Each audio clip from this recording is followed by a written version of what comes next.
How's working in hospitality affected your well-being?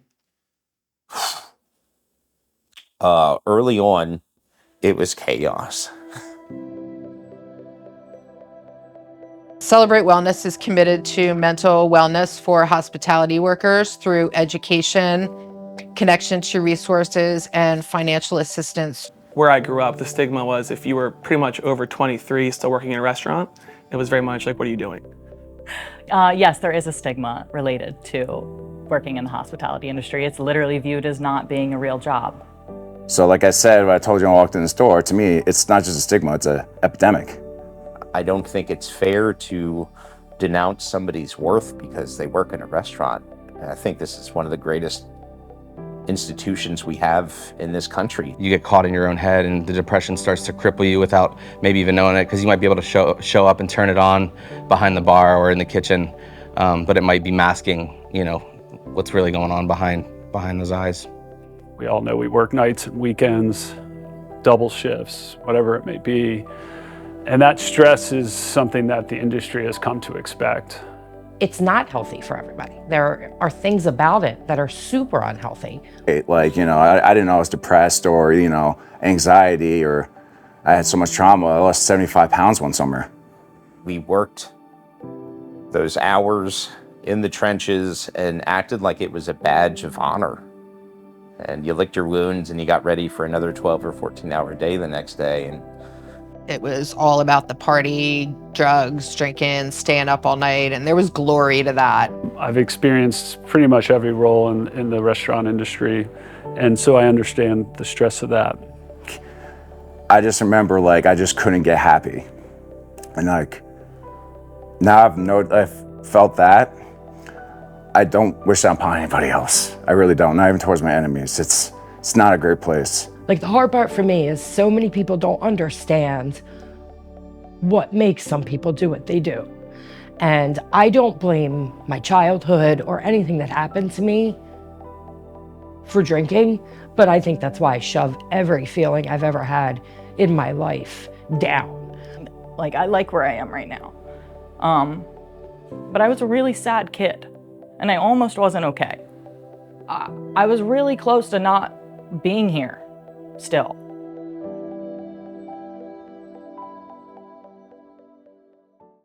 "20-something years ago, when I was able to become a business owner, I kind of made a promise to myself that I would figure out how to have a balance of life. And as we've learned more and more about that, the idea that we need to proactively work on wellness and on things that allow employees to be in a positive mind frame became more and more clear to me. Working in hospitality has impacted my well-being in a variety of ways.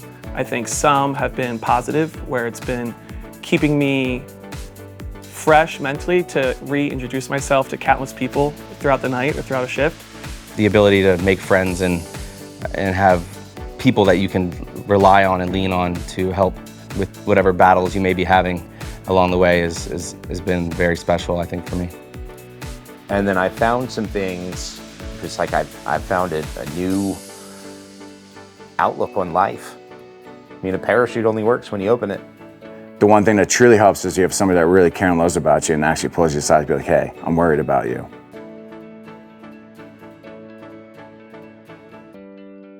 So I consider myself lucky, where I've definitely had my bouts with some mental health challenges, but I've surrounded myself with people that were never afraid to talk about it. So I think that if we can all talk about how we make ourselves better, or tips or tricks that have really worked in our lives, but if you can share that one little thing that gets you through those really hard days, it is going to change someone's life. I just think you have to be a strong person and surround yourself with the right people and know when it's not for you. I did it the hard way, so hopefully other people don't have to do it the hard way. Yeah, right? Yeah. That's the whole point, I think. Just the education on how to access those programs, I think, is huge, and I've seen that positively impact a lot of people that I've been around. And being able to be honest with that and share your struggles with someone else that is struggling, not only are they going to be grateful and look at you like someone they can trust, but they'll give it a shot.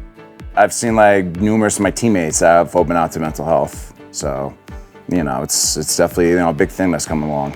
Make it a day-to-day, minute-by-minute conversation, whether you're in line for coffee, whether you're scooping butters, refilling salt shakers. It doesn't need to be an elaborate conversation. It can be as simple as the person next to you. I tell people all the time, when people call me for advice, the very first thing I say to them is, you got to talk to somebody. People's life is hard, right? People don't want to burden other people, but I think the more we can openly communicate and learn to accept and listen, I think the better we can all be as a community, especially within the local restaurant scene. People that know me well know that I say all the time, it feels good to give. Levita has always been a giver, and in founding Celebrate Wellness, they are definitely giving back. This program is designed to help people find help. Celebrate Wellness is all about offering an opportunity for people to get what they need, no questions asked, to get the financial support, to get the partnerships, to get the connections that allow them to be a better person. We all love hospitality, whether you work in it or go out and enjoy it. It's something that I feel very strongly that we want to not just preserve, but make stronger.